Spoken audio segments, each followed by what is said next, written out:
Good morning, boys and girls. This is Dana Duke. I'm here to teach you just a quick little introduction about cave art, cave painting.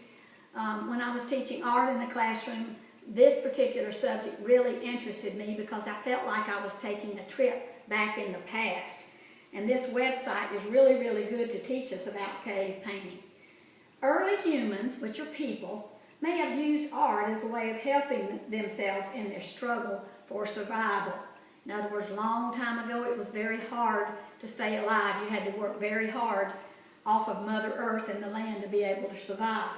Paintings of animals on cave walls are very, very common. Perhaps this was thought to bring success when hunting, or maybe acted as a call to help from a spirit world the people believed in. Way back then they believed in many different spirits, and a lot of times when they would put their art on the walls they were calling out. The famous cave in southwest France is about 18,000 years old. The Stone Age artists who created sculptures from clay are shown in that particular cave.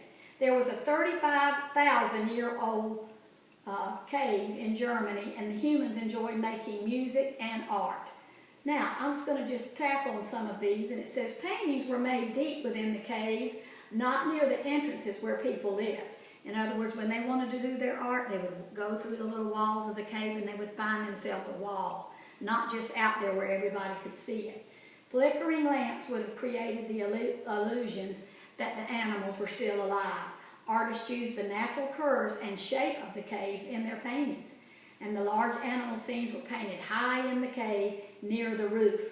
But early people also knew how to carve, and they made small statues and carvings of animals and humans. Running across a cave in southwest France are the animals that the artist would have seen around them, including deer, boars, bison, there's a buffalo, and horses. Cave artists ground up colored rock. So they would go out into the earth and go out into outside where they lived, and they would look around for rocks of different color. They used colored rocks and they would grind it up into powder. They used yellow ochre and red oxide as well as charcoal, which was burned wood. Have you noticed when you have a fire and when you have wood in there, at the end of the fire you might see black? Well, that is charcoal, and that is what they used to make their black lines. This powder was then mixed to a paste using, you ready to get grossed out? Spit, they would spit on it, water, or animal fat, which helped the paint to stick to the cave walls.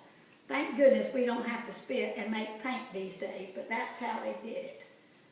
Stone Age artists used their fingers as well as twigs, little pieces of sticks, moss, and horsehair brushes to dab paint on the cave walls. They also blew paint through bone tubes or reed pipes onto the cave walls.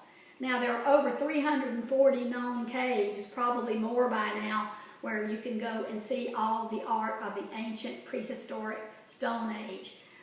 People, we're not really sure what they meant by giving us the pictures, except, as you know, art is a way of expressing yourself. And so I always tell you to express yourself in your art.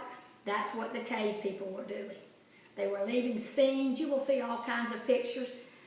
It's not all the same. I'd like for you to look it up when you get home, and when you have time, try to find some other neat pictures of cave art. Today you're going to get a brown piece of paper and maybe perhaps a pattern. You can look at the pattern and draw your own. Use a black crayon to get your outline, and then maybe you can add just a little bit of color with your red and your yellow, because most of them were really just a lot of black figures with a little bit of color. I hope you enjoy making your cave art, and I can't wait to see it. Hope you have a good time. Thank you.